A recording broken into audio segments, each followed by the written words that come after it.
Quase 20 milhões de reais. É atrás dessa grana que Inter e Corinthians começam a disputar a pré-Libertadores e no vídeo de hoje do canal do Nicola explico um pouquinho dessas cifras. Quero te falar também de onde vem tanto dinheiro pro Atlético Mineiro, que já contratou Arana e Alan e ainda pensa em Savarino, Soteldo e Tardelli. E para fechar o vídeo, notícia triste pro torcedor vascaíno, Abel Braga, apesar do trabalho muito ruim, custa bem mais do que Vanderlei Luxemburgo no ano passado.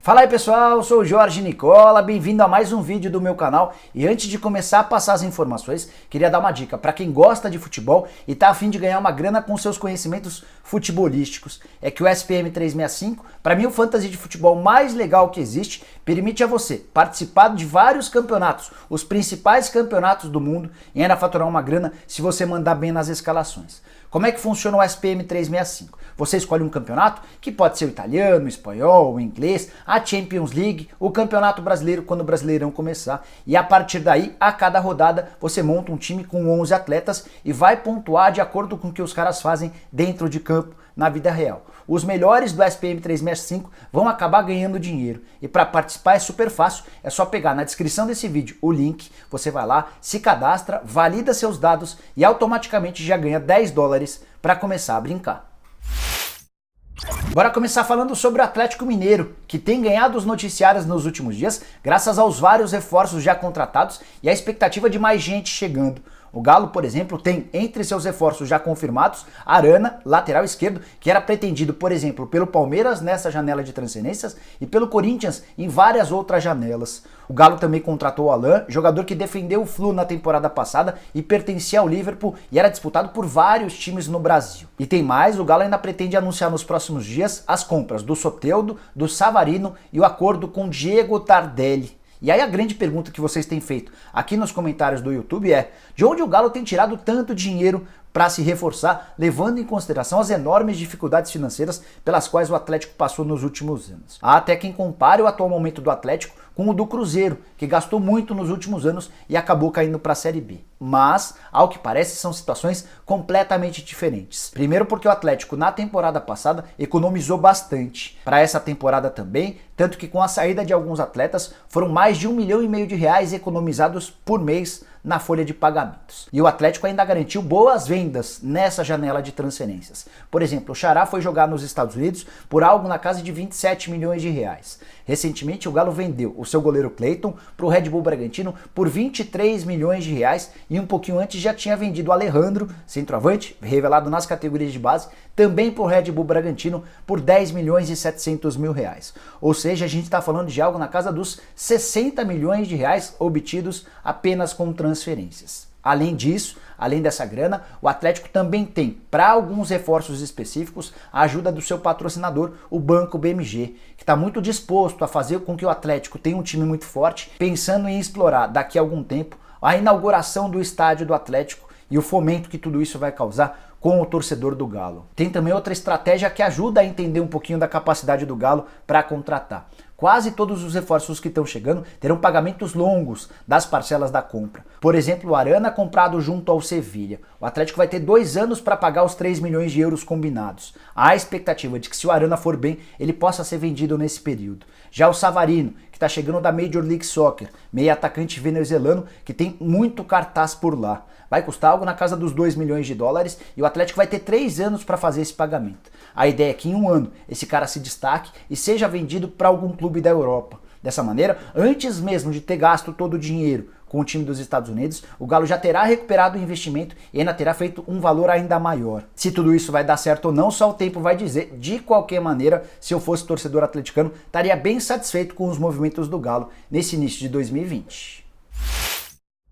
Quero falar agora sobre o Vasco da Gama, que vive um momento bem ruim dentro de campo. Só 4 pontos conquistados em 15 disputados na Taça Guanabara. Até por isso o Vasco não tem mais chances de chegar às semifinais do primeiro turno do Campeonato Carioca. Campanha horrorosa, de 1 vitória, 1 empate e 3 derrotas. Um único gol marcado e 3 gols sofridos nos 5 jogos já disputados. Por conta de tudo isso, cresceu muito nos últimos dias a insatisfação do torcedor para com Abel Braga, novo técnico do Vasco. E o que torna essa situação ainda pior é que o Abel chegou para ganhar mais do que o Vanderlei Luxemburgo, técnico do Vasco na temporada passada. Ninguém do Vasco confirma, mas consegui a informação de que o Abel vai ganhar algo na casa dos 450 mil reais por mês de salário. Na temporada passada, o Luxemburgo tinha salários de 300 mil reais. O Vasco até tentou a renovação do contrato do Vanderlei Luxemburgo, mas é bom que se diga, a pedida do treinador foi bem alta, algo na casa dos 600 mil reais por mês, exatamente aquilo que ele está ganhando hoje no Palmeiras. O Vasco entendeu que esse valor não cabia no seu orçamento e acabou optando por Abel Braga, que chega para ganhar 450 mil, ou seja, 50% a mais na comparação com o salário do Luxa de 2019. São 150 mil reais de diferença. E aí, na cabeça do torcedor, quando você traz um técnico mais caro que o anterior, você imagina que seu time vai melhorar, que seu time vai demonstrar dentro de campo evolução tática, evolução de posicionamento, mas nada disso tem acontecido. O que parece é que o Abel ainda nem conhece direito seus jogadores, tem utilizado mal algumas das peças escolhidas e tem feito testes pouco prováveis para quem conhece de fato o elenco vascaíno. Se as perspectivas do Vasco são boas com o Abel, vou dar minha opinião. Não acho não, até porque o Abel já não faz bons trabalhos há bastante tempo. Havia ido muito mal no Flamengo no ano passado, foi tão mal quanto no Cruzeiro, em crise, endividado, com uma série de problemas, e o início do Vasco é nada animador. Para fechar o vídeo, eu quero falar sobre Internacional e Corinthians, os representantes brasileiros na pré-Libertadores da América. E quanto de dinheiro está em jogo nessa primeira fase de disputa, pensando na possibilidade de Colorado e Timão estarem na fase de grupos. Bom, só por participarem da pré-Libertadores, Corinthians e Inter já entram na segunda fase, eles vão ter direito a 500 mil dólares cada. Esse valor equivale a 2 milhões e 100 mil reais. Então, o Inter pela estreia na segunda fase, e assim como o Corinthians, cada um tem direito a 2 milhões e 100 mil reais. Se esses times passarem a próxima fase e chegarem à terceira eliminatória da pré-Libertadores, vão embolsar mais 550 mil dólares ou 2 milhões e 300 mil reais. Você pode estar se perguntando por que de Corinthians e Inter entrarem na segunda fase. É que na pré-Libertadores os clubes brasileiros já têm um ranking tão bom que eles não fazem parte da primeira fase da pré-Libertadores. Entram já direto na segunda. Bom, falei de 2 milhões e 100 mil pela participação nesse primeiro mata-mata, mais 2 milhões e 300 mil. Caso passem para o próximo mata-mata e Internacional e Corinthians garantindo acesso à classificação para a fase de grupos da Libertadores, aí eles asseguram 12 milhões e 700 mil reais. Dessa maneira, já descontando os 2 milhões e 100 mil que estão garantidos, dá para dizer que Corinthians e Inter colocam em campo e em jogo 15 milhões de reais apenas com receita vinda da Conmebol. Há uma série de outras receitas que serão garantidas caso esses times avancem até a fase de grupos da Libertadores, como por exemplo com bilheteria. Internacional e Corinthians garantiriam mais 4 jogos, um pelo terceiro mata-mata da pré-Libertadores, além de mais 3 jogos como mandante dentro de casa. Se a gente calcular uma média de arrecadação de 1 milhão de reais por jogo, a gente está falando de mais 4 milhões de reais que se juntam aos 15 milhões de cota da Conmebol, por isso a conta de quase 20 milhões de reais de arrecadação. Esses jogos, tanto para o Corinthians quanto para o Internacional na pré-Libertadores, são extremamente importantes. Não dá nem para o Eduardo Cudê, nem para o Thiago Nunes, recém-contratados nos dois clubes, cogitarem a possibilidade de ficarem de fora da fase de grupos da Libertadores da América. Para arrematar, quero dar meus pitacos sobre os confrontos entre Internacional e Universidade do Chile e Corinthians e Guarani do Paraguai.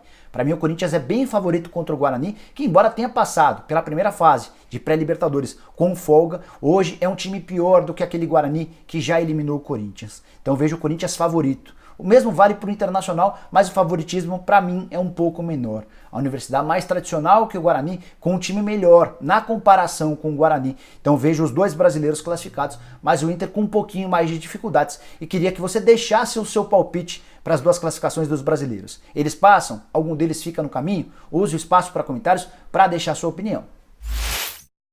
Bom pessoal, eram essas as informações que eu queria dividir com vocês. Espero que tenham curtido o vídeo e deem um like por aqui. Quem ainda não se inscreveu no canal do Nicola é bem fácil. Só apertar o botão vermelho de inscreva-se. Aproveita e também aperta o sininho para ser notificado toda vez que rolar vídeo novo ou live. E para fechar, use o espaço para comentários para deixar sugestão, opinião, alguma dúvida e algo que você gostaria de ver aqui no canal do Nicola. Beleza? Um abraço!